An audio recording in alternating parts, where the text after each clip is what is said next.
we can see everyone. Okay, where's those sheets? I need them. Yes.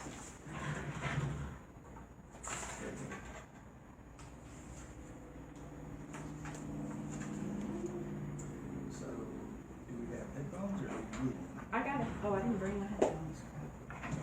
I can't believe I didn't bring my headphones. You don't go up here. Yeah. Oh, we don't have to go up there. Yeah. I can get him if.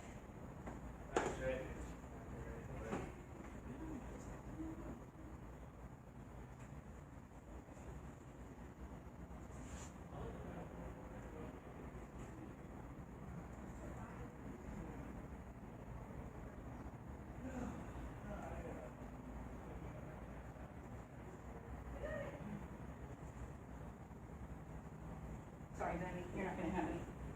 Okay. There you go. I'll plug it back in for you then.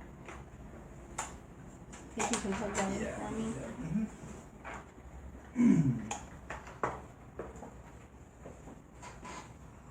Is that good? Yeah, I'm just making sure that it's turned up. Okay.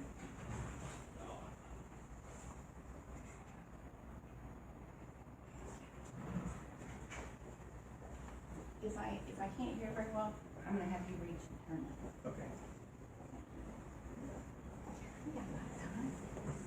Okay, so I was thinking about I'm gonna get on to. Psalm 139 here, but whether I was hoping you would do that. Yeah, that's great.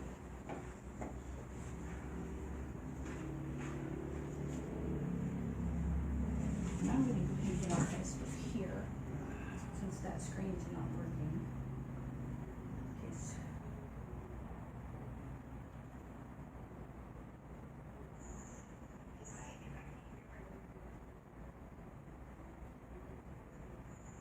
I can hear really well.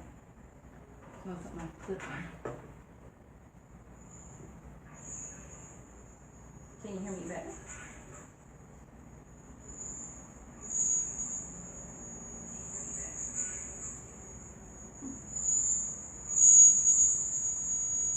See, this microphone with that microphone is not gonna work. that's what I was wondering.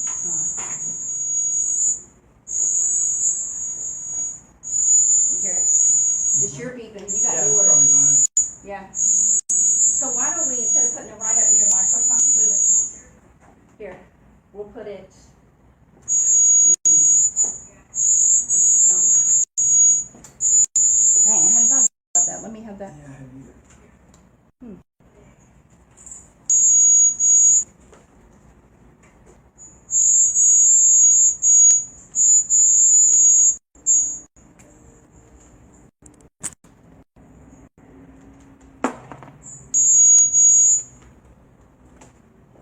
Isn't that long? Oh, I just stepped on it. I'll put this here. Why is it beeping? I don't know. They're not hooked up, are they? Mm-mm. No, they're not hooked up.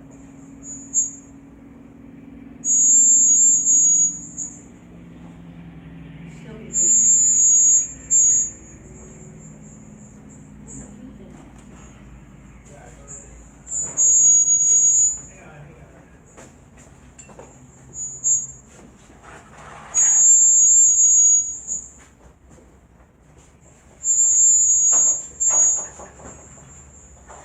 Now if I, is it just the thing from my, It sounds like feedback. That's not no, a beep, that's feedback. should I move this away? Like this is just my Facebook. Hang on.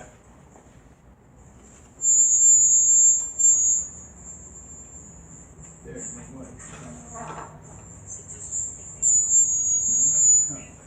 Let me see. Let me.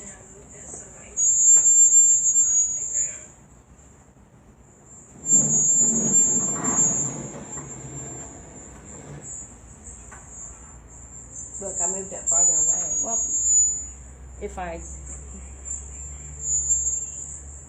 Here, let me see if I have.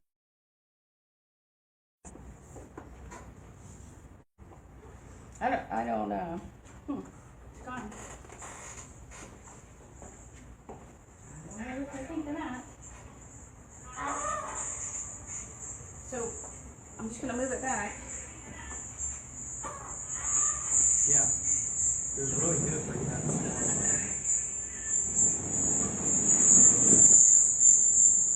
Now you gotta move that down a little bit. Feedback? Yes, feedback.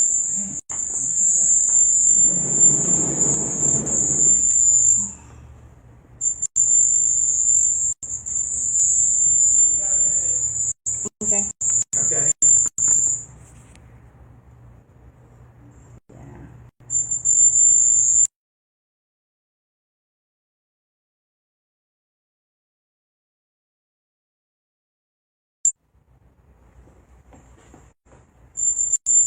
See?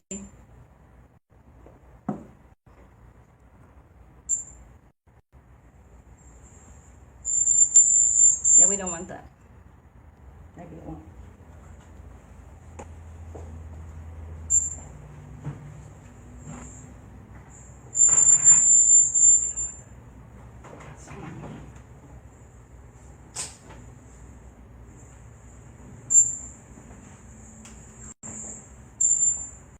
You hear me okay, Chris? Oh, it's my phone. Maybe. Yeah. I know.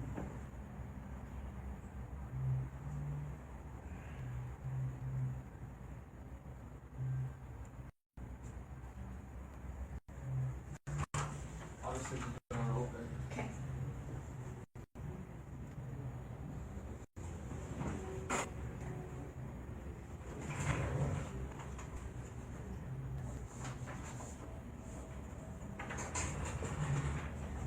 Welcome. We are excited. We're going to talk to you about how to maximize your genius, how to maximize your purpose in life. And I have Dr. Jim Slaughter here joining me today. Hello, and good to be with everybody today. Hi out there, everyone. Well, today we're excited. We have two books that actually coincide, kind of, they go together. They do, yeah. We've been reading a new book called The Genius of Jesus by Erwin McManus. And we realized that it really correlates a lot with the profiles that we do for personality, and it correlates with StrengthFinders that companies do for businesses to find your top strengths. So we wanted to start by talking about The Genius of Jesus a little bit, the book, what it means, basically. So I'm going to let you do that, Dr. Okay. Slaughter. And this is a book that was given to us really to read together and talk about it. It's by an author named Erwin McManus. I did not know that author before I started reading the book, but he develops the concept of genius in a way that most of us haven't thought of before. Normally when I thought of a genius, it would be somebody like Einstein or maybe Michelangelo, you know, painting the Sistine Chapel and sculpting and all that kind of thing and all, but I never thought of genius in the way that McManus begins to talk about it, because he develops it in such a way from the life of Christ, really, and some of the genius in Jesus as he sees it. And it has to do with latent talents, skills, part of your personality is in all that. So it's basically, it comes down to what we do well and some of the gifts that God has given us, things that we develop, and how we can use them for the betterment of mankind. Well, in The Genius of Jesus, when you see The Chosen TV series, if you haven't seen it, you can find it almost anywhere. You can find it on Amazon, you can find it on YouTube, you can find it on The Chosen app that you can download from your Play Store. You can get it anywhere. But what you find is that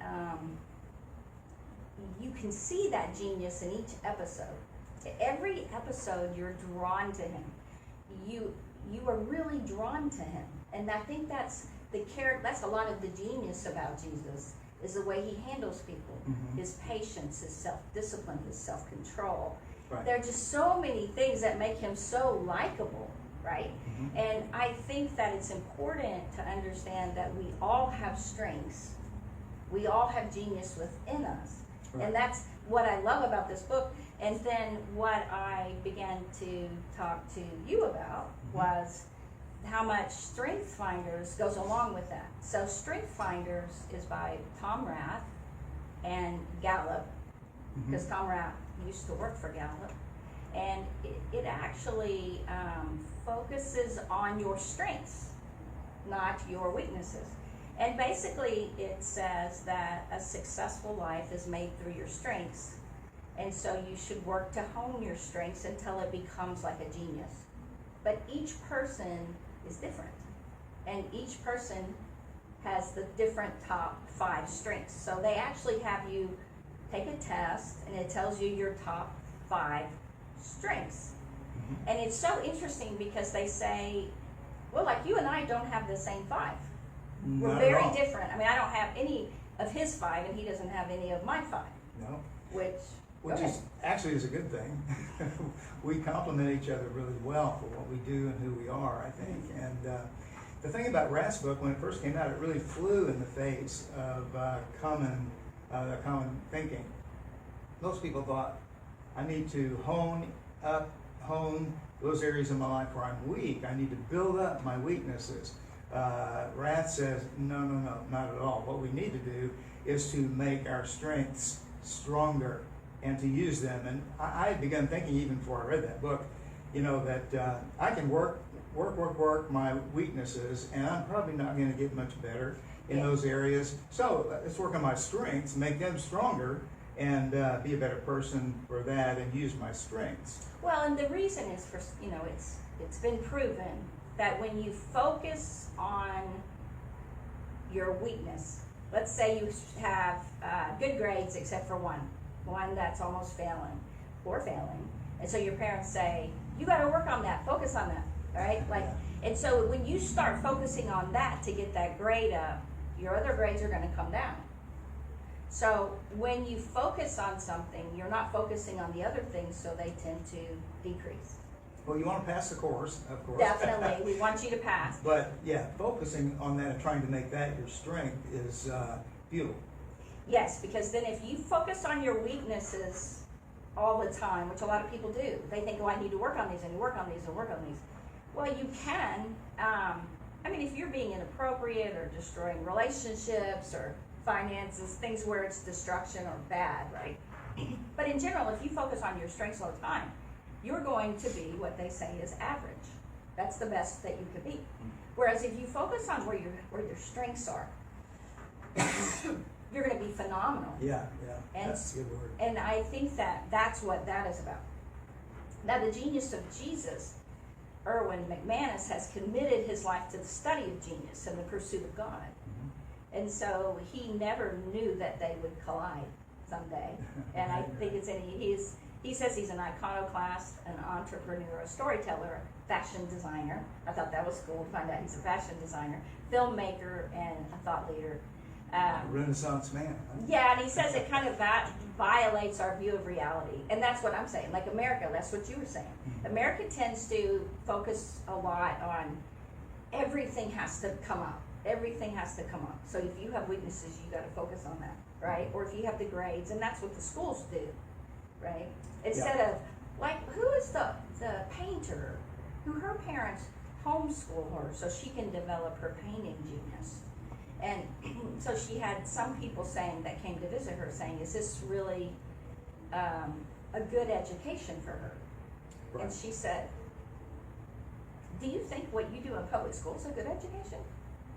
If you look at all the stuff they waste their time on, all the things that happen there, she has developed an incredible genius and is already working and doing all this stuff, and then getting to travel and all this, right?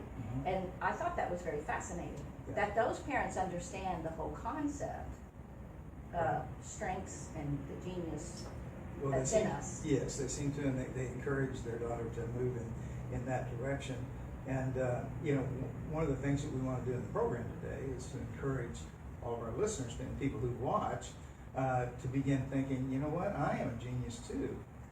The question is, where is my genius, and how do I maximize it and use it for the sake of other people and for the world? And McManus said that he was open to finding something out there because everybody says you have a purpose, you have a purpose, you have a purpose. And he said he was desperately searching for something to translate his life from the mundane to godliness, to a genius, to something special, because we're all made differently. And so everybody is unique, so everyone is special. So he wanted to find out that, so he wouldn't feel like he was so ordinary and mundane.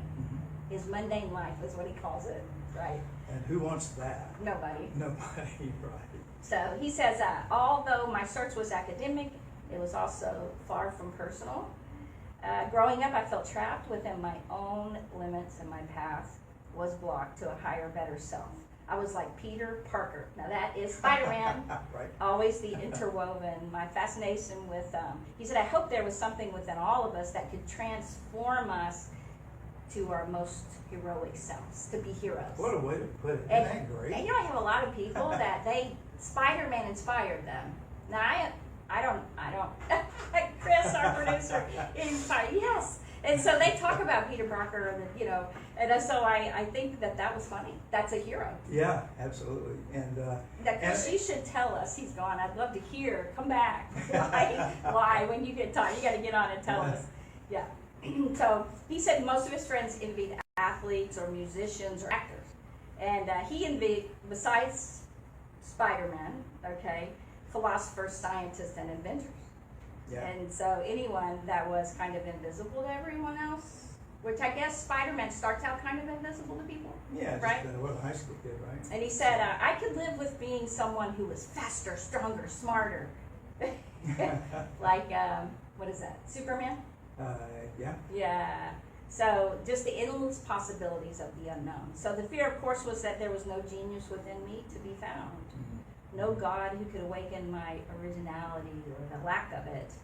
One thing I've learned over my lifetime, he said, is we search for what we lack and we long for what we fear, and we have more than a meaningless composite of carbon. And I told him, okay, so he got really depressed there. And that's how he felt so mundane. Because that's what our media kind of makes it out, and scientists and a lot of people say we're just dust and carbon and Chemicals and stuff. look at the atom. There's galaxies, and we're just this dot. But he so enjoyed becoming a student of genius and an explorer in the search of God. Now he was doing these two things separately. He loved how do people become geniuses, and he was looking at studying genius, like I studied giftedness, right? Well, and he was searching for God, and he tends to study, so he read and read and read. And then what he came down to was there are a handful of people who consistently make the list of history's greatest geniuses.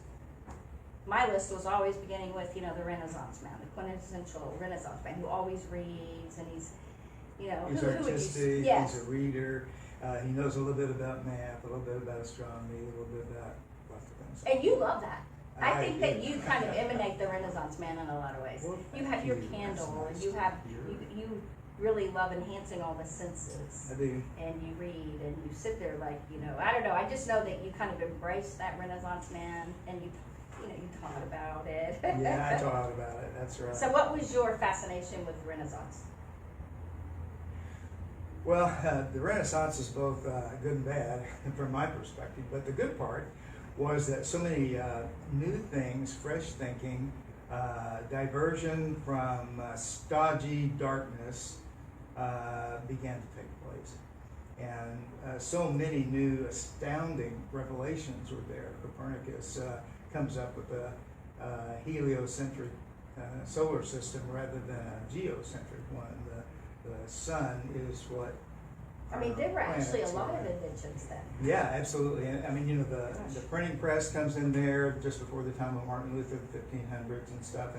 And so there were so many new bright stars, coming to be seen in that day, stars in terms of people. And some of them were linguists, some of them were churchmen, some of them were mathematicians, some of them were astronomers, philosophers, all of that. And it was a time when, for different reasons, that became okay to think outside the box for the most part. But I think that one of the cool things is, and I think that's where a lot of the American idea came, is that they were well-rounded. Yes. And so wanting people to be well-rounded led to becoming more average, don't you think? Like, Well, I in a mean, way, it did, yeah. instead of focusing on what you do so well, Mm-hmm. right? And this is my genius. This is where I'm gifted. This is my strength. Mm-hmm. It's everyone needs to work on being well-rounded. I think that's what the schools try to do. Just a well-rounded education of everything. Mm-hmm. Well, we know they don't get educated in everything now, but anyway, all to say, it's not this idea of genius. Just focusing on your strengths so that genius is separated from like the creative process or just working hard, like talented, right? Talent is a part of the genius that McManus talks about, but also skills. He says that genius can be taught, which is an interesting concept. Usually we think that it's given at birth or something. Well, that's the cool thing. So we'll get into it after break and go into why it would be so good to learn your strengths and how to do that, and then also how to learn your genius. So stay right here. All right. And when we get back, imagine everything in your life getting better and getting better.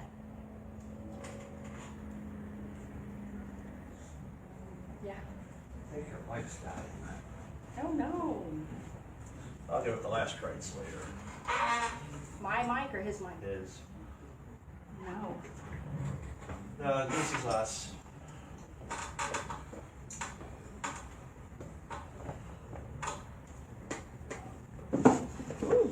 So I found out that I had my phone on as well into the live thing, so I had them both on. So it was causing. Gee, all those Hey, wonderful Sheila? words that got Sheila's here. lost into space. No, they picked up, but they're trying to get you stronger. Okay. All right. That was a jest. Okay. I can edit all that.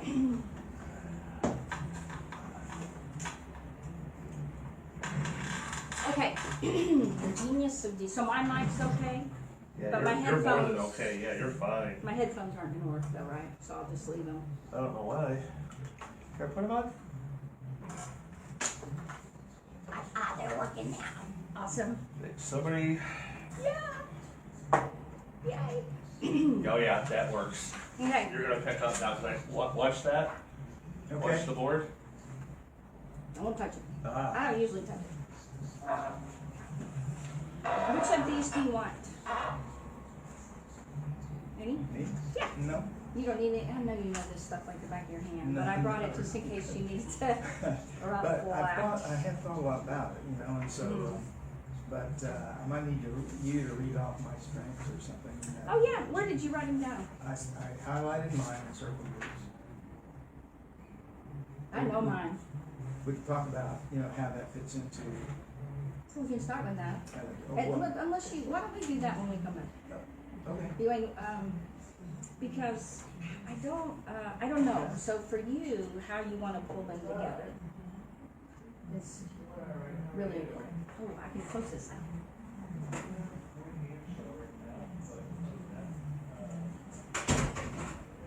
Can everybody be seen?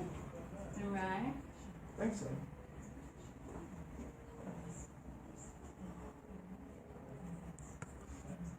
You better. Sheila. Sheila down there. Sheila. Hi, Sheila. My friend from EDS. Sheila. Oh, that's Sheila. Hey, That's Sheila. Yeah. Glad to have you on. I need to go see her. I need to go see her. Yes, you do. We. All right. Yeah. Let us do it. Great. Okay. So if we come back, should we start with this? Scripture, Jeannie? Or what? That, okay? And No, then, no, I thought that's what you were pointing to. I'm just asking. Okay. Well, I thought maybe we should wait a little bit on that. Okay, so where do we start when we come back? It's 6 minutes.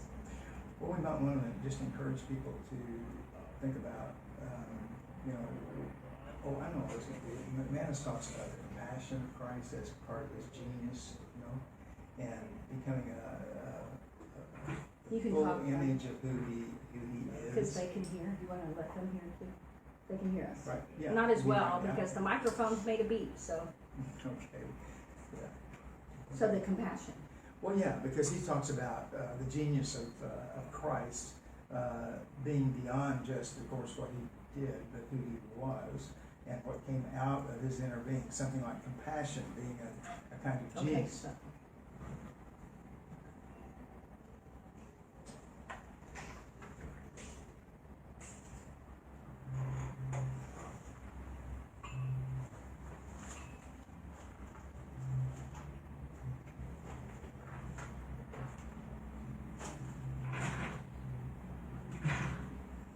Welcome back. We are going to start with the genius of Jesus. So fill us in, Dr. Sutter. Well, thank you. The McManus opens up a new world kind of when it comes to understanding what genius, at least from that perspective, is, and that it's more than what we do. It's more than painting a picture. It's more than. How you doing, Chris? Can you hear me? Okay. It's more than painting a picture, like some of the Renaissance artists that we talked about. It's more than discovering new things about the stars. It can be a part of who we are and how we relate to people. And he talks about genius, the genius of Jesus having a lot to do with how he related to people and how he was able to serve and help and really make the world a better place by interacting with people. And one of the things he brings out about the Lord is his compassion for people. And that comes out a lot. And other things too, but we talked about The Chosen, which I think is an excellent, just a very excellent series. And Jesus' compassion, his caring for people comes out of that. And from a McManus perspective, that's a part of his genius. So a lot of it was that. So I wonder what strength that would be, because to me that sounds like empathy. Yes, it does sound like empathy, and empathy is one of the strengths in the StrengthFinders list. And that would be one of yours, actually, which is kind of a cool thing. It is mine. And so that's my number one. I know. And it can get me in trouble. It says join up with a good, if you are an empathizer, join up with a good relator. Yeah. And you are a relator. That's me. Yeah. So when I think of empathy, people, especially talented in the empathy thing, can sense the feelings of other people by imagining themselves in others' lives or other situations. Yes. Yeah, absolutely. And you know, with mine, one of mine being a relator, and there's so many that tie together, and if we get to that. And so, oh, you can't hear me? Not okay. very well. Okay. Go ahead. At any rate, that's why it tied into the StrengthFinder concept so well. The idea of genius consisting of things like those strengths. Not just a particular skill, but skill is part of it, Yes. talent is part of it, and just things that we are born with, innate kinds of who we are, person that is a part of that apparently. Well, you know what's interesting is actually maybe it is empathy and relator together, Jesus' compassion. Well, it wouldn't surprise me if he had all of them. Yeah, yeah, But, all of them, all of the strengths all together. But Yeah. I do think that, I thought about relator, and people with relator enjoy close relationships, like Yes. Jesus did. He enjoyed Mhm. those relationships with Yeah. his disciples, and they find deep satisfaction in working hard with friends to Mhm. achieve a goal. Yes. That is so you. Well, Yes, thank you. you want to achieve because you're also an achiever. And so it's You want to read off of what yours are and what mine are, just to Oh, give people okay. an idea? yes, my number. Who So we are. mine are empathy and maximizer, positivity, strategic, and woo. Woo! Don't you love that word? I was like, woo, that's not even a real word. Yeah, so I thought that was, yours are so cool. Yours are achiever, discipline, of course, discipline, harmony, learner, and relator. I don't know what they say that everybody's combination, like my combination, is only 1 in 33 million people. I know, that's That's the unbelievable. odds. Yeah. So yours, that's why we were in class and nobody had mine and nobody had my order. Right. And nobody, I think only one person had one of yours, the Mhm. achiever. Mhm. And, like all of what I do, it made total sense why I do what I do. Yeah. When you take empathy, that I have compassion for Mhm. people, that I love to maximize people. So a maximizer people, especially talented in the maximizer thing, focus on strengths as a way to stimulate personal and group excellence. They seek to transform something strong into something superb. Yes. And they do this, they enjoy doing that with other people, finding, maximizing people. I was like, oh my gosh, it's so me. That's what I do. That's why I love this show. That's what I, Right. and then positivity, people that are have positivity, have an enthusiasm that is contagious. They are upbeat and can get others excited about what they're going to do. And that is you. And I was like, oh my T, gosh, let that's me so tell me, right? you. So part of it is with my strengths, it made me realize I'm in the perfect career, just combined, having the clinics and the shows and all that we do. Yeah. And that's what we want you to have, to see how to really love life, is to have these, know the genius that you have, the strengths that you have, and put them together for your life to work, to target you that way. Right, right. And you know, McManus particularly focuses on helping other people when it comes to those things. It's also those self-realization. Yes, stay right here.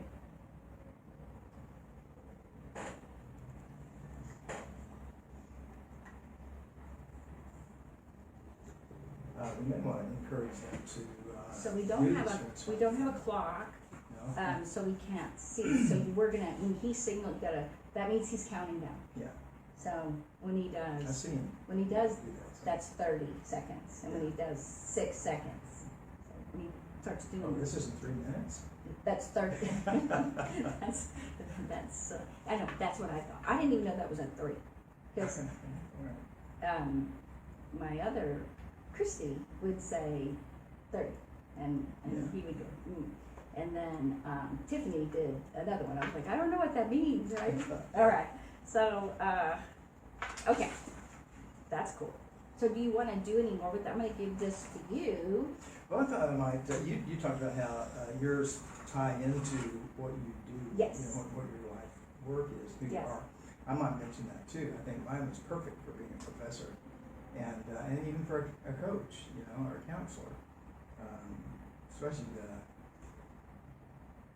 harmony part of coaching and anyway, that kind of thing. So I thought I might mention that real quick.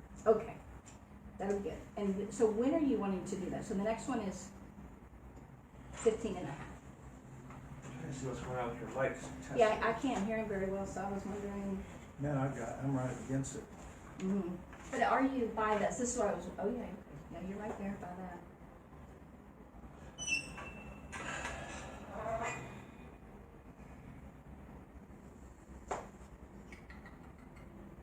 I have microphones in my, I brought my mixer, there's microphones in that hook on like that.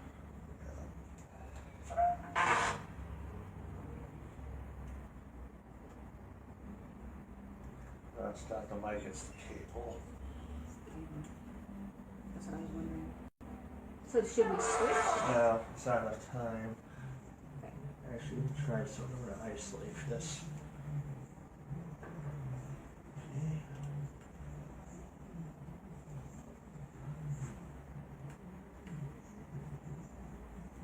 Okay. Now, that.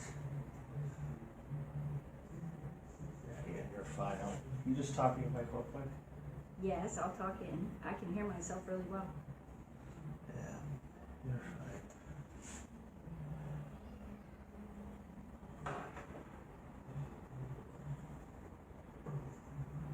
Yeah, because right as I walked out here, I tapped and they had a full level. I just gotta get here. Just fix this stuff, it's dying. Should we share? No, that would not I come know, off right. well. Yeah. Talk into it, man. Let's see how it goes up. Okay. All right. Can you hear me now? Yes. Ann? See the difference between mine and Yeah, I yours? know. So you're just gonna talk loud. You got to punch it a little.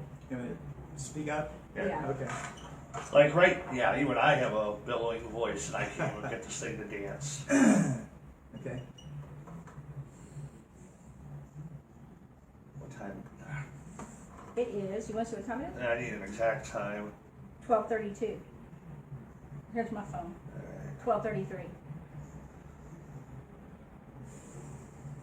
It's funny because this is they're both.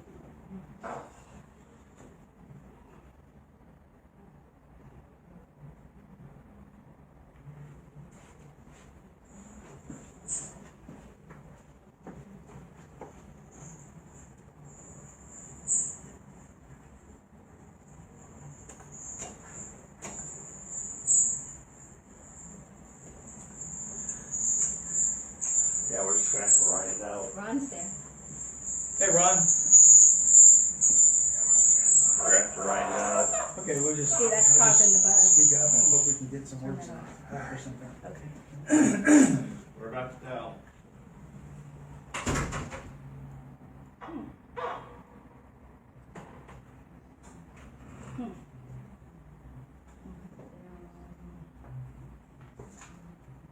So what are we doing now? Well, I was gonna go over mine. And then what? We got 15 minutes. So Get through the scriptures and talk about it.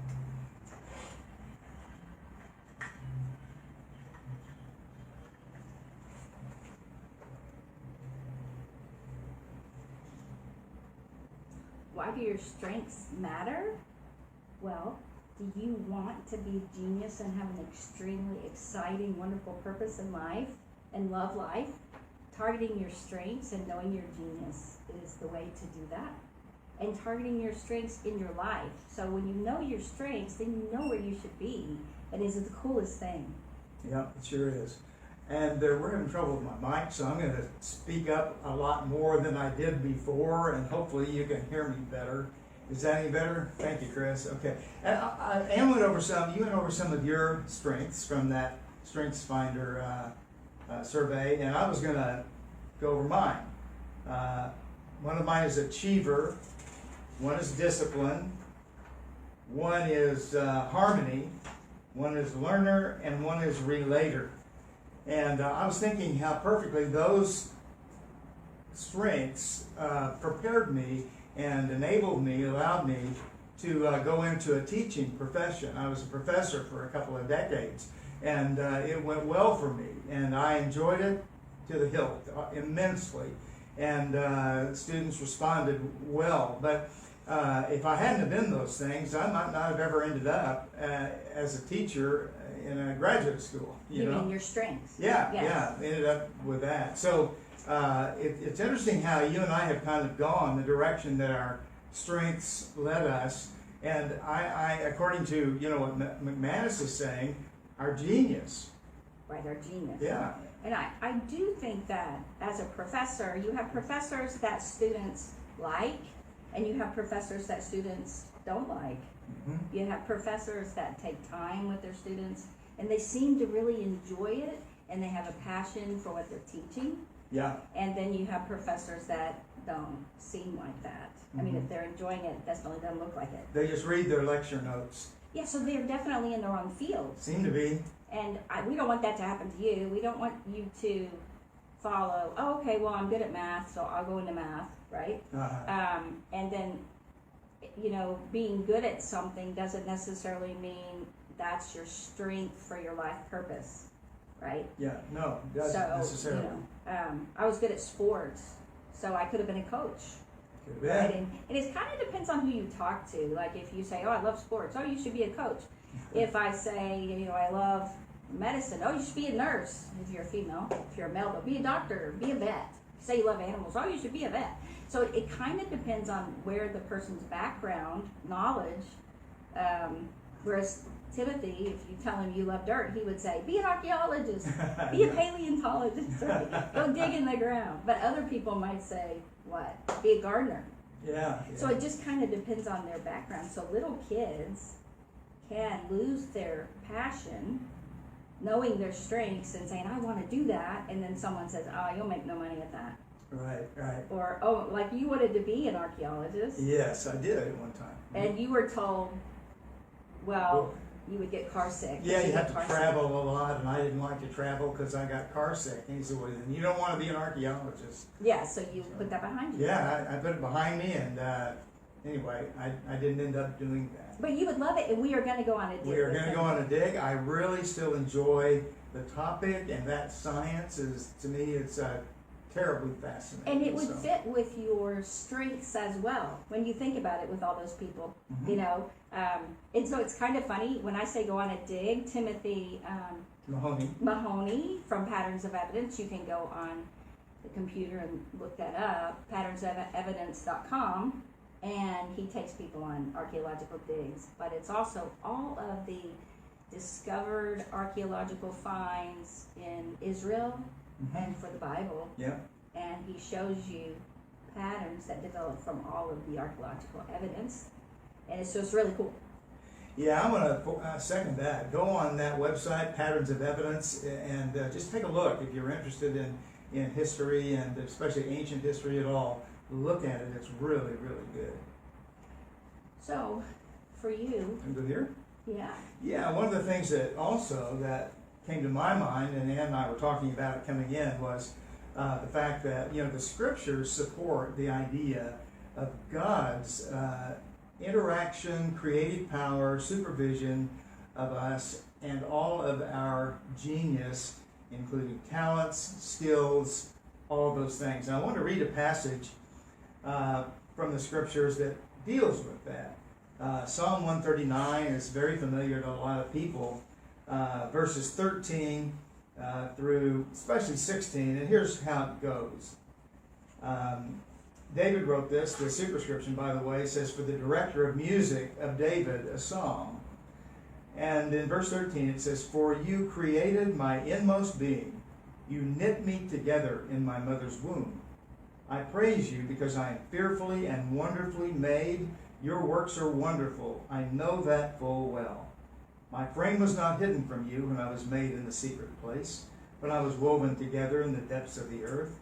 Your eyes saw my unformed body. All the days ordained for me were written in your book before one of them came to be." It'd be fun to take that psalm kind of apart in those passages right there, because they're so colorful and meaningful, but we don't have time for that today. But all that just to say that all that we're talking about today, all of the genius that each of us has in a particular way, all the skills, the talents, the gifts that are there to be used for the good of mankind, for the good of our human brothers and sisters, God put there for us to develop.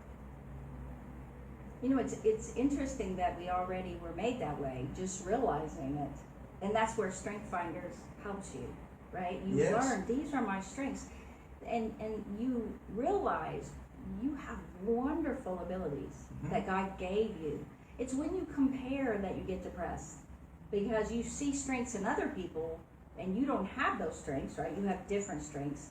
And you can minimize yours and think theirs are better. Or even society can do that, depending on where you live.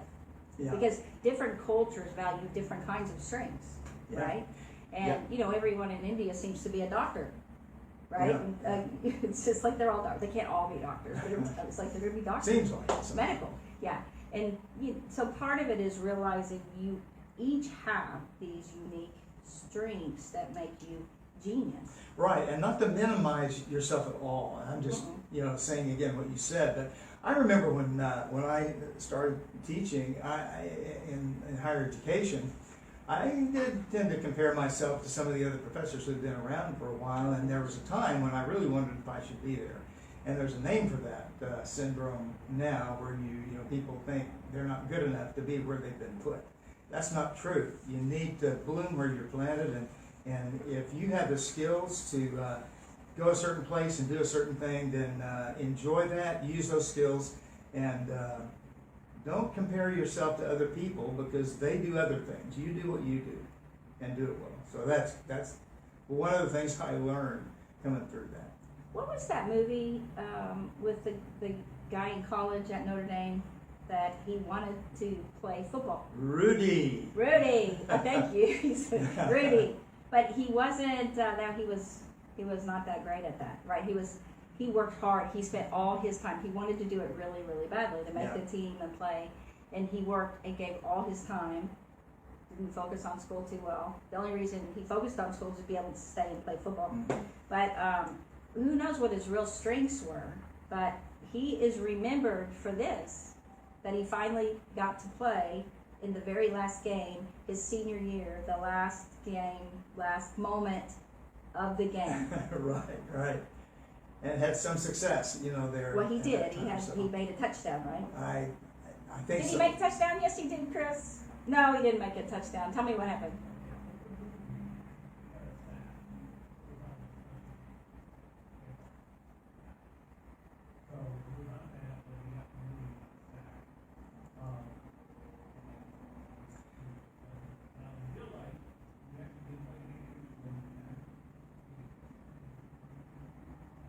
So he didn't actually do that, but he got to play.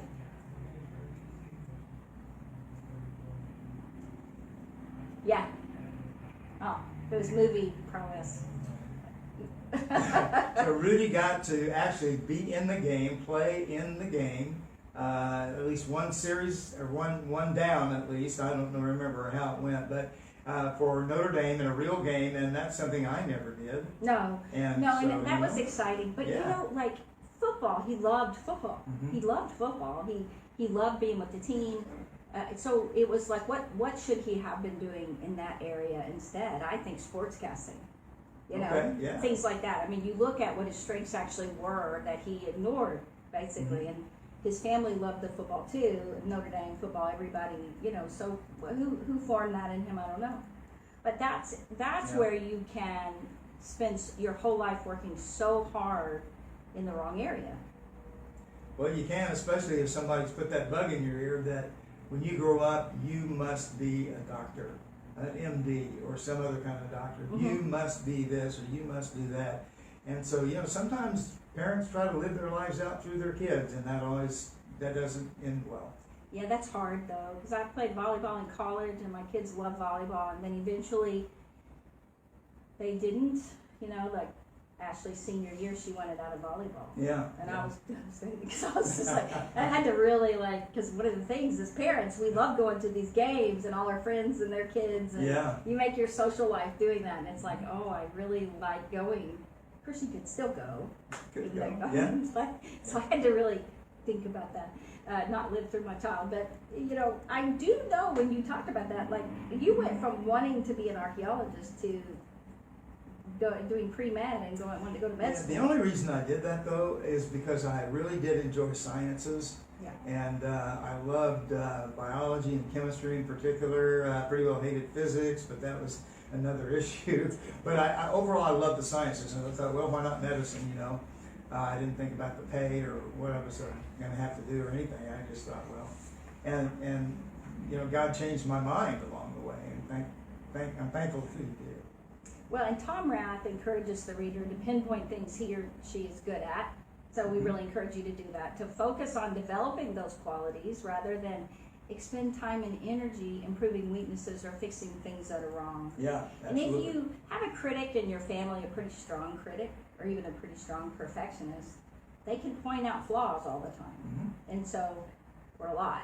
And it can make you feel like you got to constantly work on fixing things that are wrong. But he says that's the wrong path to go. And so he encourages to focus on your strengths instead, expend time and energy there. Mhm. So he divides his book into 3 different sections. The first is to exaggerate strengths and downplay flaws whenever possible. Right. That's what he wants you to do. Yes. Okay? And he makes the case that most people spend too long dwelling on their flaws and weaknesses trying to improve. This time could be better spent working on things that are enjoyable and that the person is already good at. Yeah. So if we talk about drudgingly thinking, I need to work out, I need to work out, I need to go work out, oh my gosh, or they buy equipment in their house and they don't get on it, Yeah. obviously something's wrong. What would you suggest instead?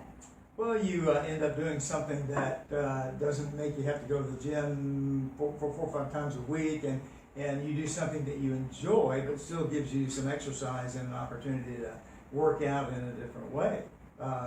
Take a hike, out in the woods. You can take a walk with someone you love or enjoy, and so those are also forms of exercise and working out. Spend sports with friends. That's one of the things. I wasn't a big going to a club person. I would always try to get on a league, like go bowling or play in a volleyball league, or they had this what was it called? Volleyball in Michigan. Yeah. It was like a combination between racquetball and volleyball, and it was a big racquetball. It was a big blue ball, and so you had the 4 walls, and it was really fun. But you do it a couple of times a week. That was exercise. Yeah. I'd go and play softball. Get on a softball league at the Village in Dallas. Those apartment complexes. It's so big. They had their own softball leagues and they had racquetball leagues, and that was fun. I think because I like being with friends and socializing. Sure. But you don't really think about working out. Like hiking is kind of, if you go to a beautiful area like Eagle Mountain Park. Yeah. Or wherever that is for you, go hiking. You don't think about how far you're going and the exercise you're getting. Right. You don't. No, you don't. But you just enjoy the beauty around you and whoever you're with, and you're talking as you go. I remember when I was at the School of Aerospace Medicine, there was a friend of mine, we were there together, and we played handball all the time. And we just wore each other out doing that. We'd come back to one of our apartments, open the refrigerator, and get some ice cold watermelon and eat that thing, and we'd just sit and talk, and it was great. That was fun. I thought you were going to say ice cream. I'm glad you didn't say No, ice cream. no. I was ice. What? After all that working out. Yeah. Okay. So one of the things, everyone has bad habits that have to be broken in order to be successful. But too many people try to follow a script that they think will lead them to a successful life, but is not their strengths. Boy, that's really true. So stay right here. We're going to tell you how to do it for you.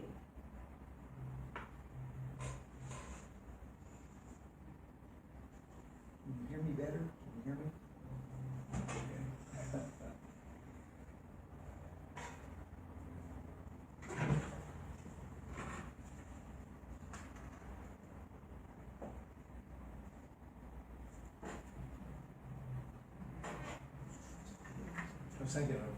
I was thinking of Ron and his genius,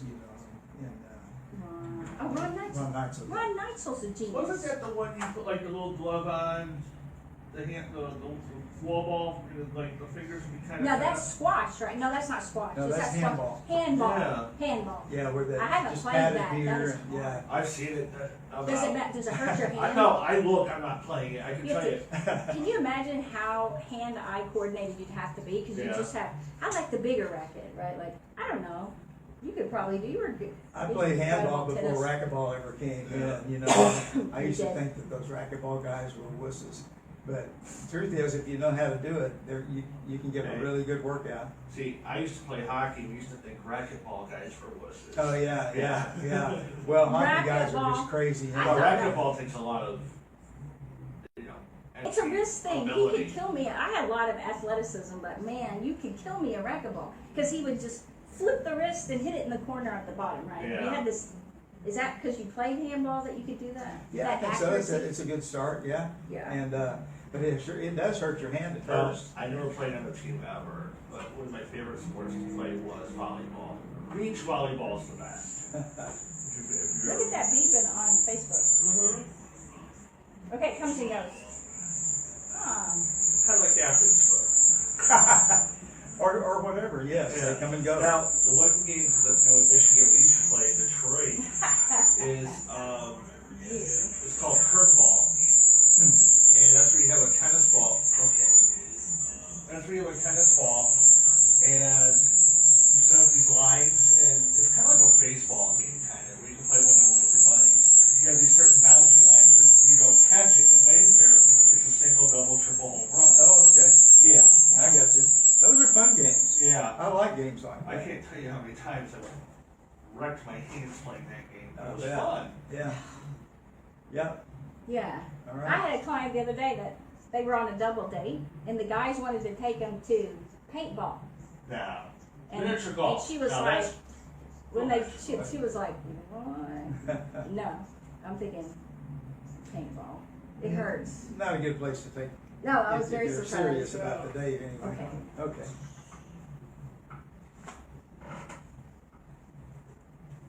curling. Curling.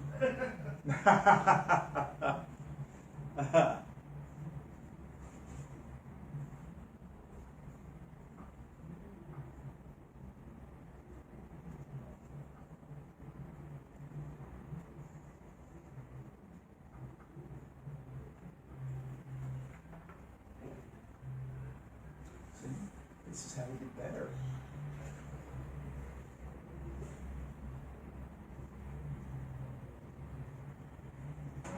Welcome back. We are going to help you with your genius. Yes. When you start finding your strengths, you actually just get a code. You can buy that on the computer for like $15, $5. It's cheaper than it used to be. You used to have to buy the whole book, and then the code was in the book. So I think it's $3 actually online. Okay. And then you take the test, which doesn't take very long, and then it tells you your top 5 strengths. Right. You can pay more money. They have another one, Clifton Strengths, the Gallup, because he's part of Gallup. California. They let you go find your top 25.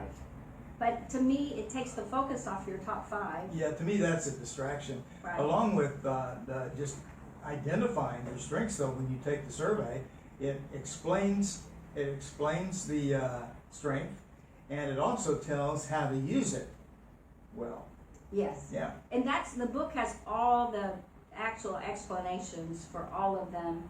Mm-hmm. So when we talk about yours, Mm-hmm. you found out that, and I learned a lot because I was having you go to meetings with the clinic, and we were going, I think at that time they were trying to start the Chamber of Commerce in Hazlitt. Yeah. And so you and I were going, and I had never seen this side of you. Honestly, you look so bored. I'm afraid to hear what you're going to say. And you kept looking at your watch and yeah. tapping your hands, and I thought, are you okay? Like, oh. And I just had never seen you like that. And so when I heard about your strengths, and they started saying, and I'm not sure which one it was, it might be achiever, or it might be discipline. Oh, I think it was discipline. Because discipline, you're very self-disciplined. And the women were running the meeting, and they weren't following an agenda. And so it was running over, it wasn't very organized. And I was enjoying just visiting with everybody, but you kept looking, that's why you kept looking at your watch, like, we're never gonna get out of here, and then there's no purpose. But basically what it said in there is that if you work with this person, don't invite them to meetings unless it's really important that they be there. It's really necessary. And I looked at you and I went, you don't have to go to those chamber meetings. I didn't even realize. I thought you would enjoy it. And you were like, oh, thank you. And I thought that was really... Yeah, this was to build the business Yes. that we were doing. And oh my gosh, those meetings just wore me out with boredom. Because nothing happened there, from my perspective anyway. Yes, So. well, it says discipline. These people enjoy routine and structure, which is why I said you're such a creature of habit, right? Well, and that's true, yeah. But it was a good thing, really. Mm-hmm. You're so self-disciplined and structured. The world is best described by the order they create. And so on the way here, we couldn't think of one of mine. I said, I can't think of one of mine, and you were going through and you got to discipline. Discipline, I went, no, it's not discipline. I said, I think it's positivity, and you're like, oh yeah, that's it. Yeah, then we went over that, and Yeah. that's it for Yes. But I think that achiever was interesting because our life coach for our group said, you know, you'll see that, you know, like Jim is an achiever, but Anna's not an achiever. And I was like, what? Like, what? I'm an achiever. sure. You were so offended Oh my by gosh. that. I remember I didn't that. even know what the achiever, it just sounded bad. Like, hey, I'm an achiever. And she goes, no. And she said, I said, why? And she goes, okay, why do you have 2 masters? And I said, because I got the first master's in child development and education, so I could learn about all the developing of the brain and everything, and then I got my master's in counseling. Yeah, exactly. And then she turned to you and said, Jim, why do you have a PhD? And you said, it's the highest I could go. Oh, okay. And she said, exactly. Achievers don't stop until they can't go any further. So you have to complete it. You have to go, if there was a PhD 2, 3, whatever, ACE PhD, you would do that. You would keep going. Well, I'd like to think that I might stop somewhere in there, but I don't know. I just got it because I had to have it in order to do what I wanted to do, you know, which was teach at the graduate level and especially at the seminary. Yeah, so you knew what you were doing. Yeah. So, you know, it's interesting when you learn about other people's strengths. So one of my daughters was input. And I thought, oh my gosh. And, you know, input, they read and read and read. They take in all this data. It's different than the kind of reading you do. She loves data. She loves trivia. She loves information. She loves just taking in data. And I was like, oh God, right? Yeah, and that's different from learning, which Yes, is one it of is. mine. Yeah. You're a learner. People, especially talented in the learner theme, have a great desire to learn and want to continuously improve. And particularly the process of learning rather than the outcome excites them. You love learning. Right, but it's more than just input, you know, just enjoying that part of the learning process. Yeah, learning to learn. Yeah. Right. Yes, so it's very exciting when you learn all these. So I just think, I really just encourage you. Now, when you take that and you learn about strengths, and then you read The Genius of Jesus, it's like, oh my gosh, no wonder he impacted people the way he did.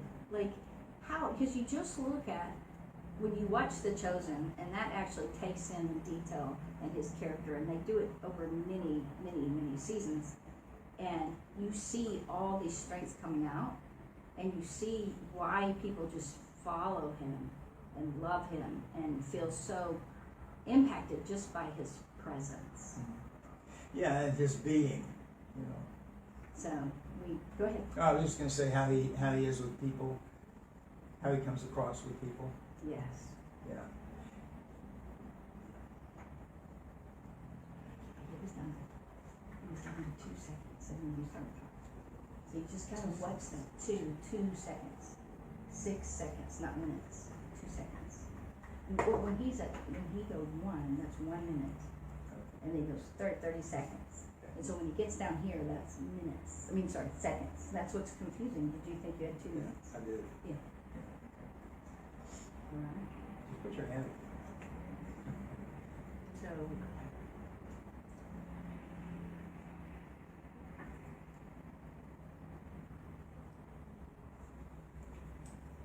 We didn't end. That was the end of the show. So. What? I think so. Yeah. Wait. Yeah. That was it. Gotta get to closure. But that's the thing, not having a clock, we just can't tell, right? We didn't finish, did we? Not quite, no. Yeah. No, I thought we had, that last segment, 5 minutes or something. That was the 5 minute. So, I think, yeah. So, how come we didn't call? Just the stuff's not working? I don't know, and even if I bring mine, you have to, I would say when he does his hands, if you're talking, then keep doing it, but no, don't stop. But if I'm talking, probably when we don't have a clock, maybe just don't jump in, because you don't know how much time is left. No, we did pretty well. No, I until the know, end, but it was though. so hard, Okay. yeah. Anyway, okay. That's too bad. That was the end, right? Yeah. Just didn't even realize that. Okay, all right, cool.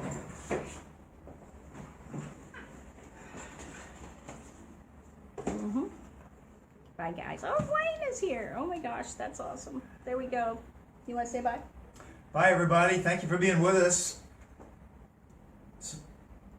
Find your genius.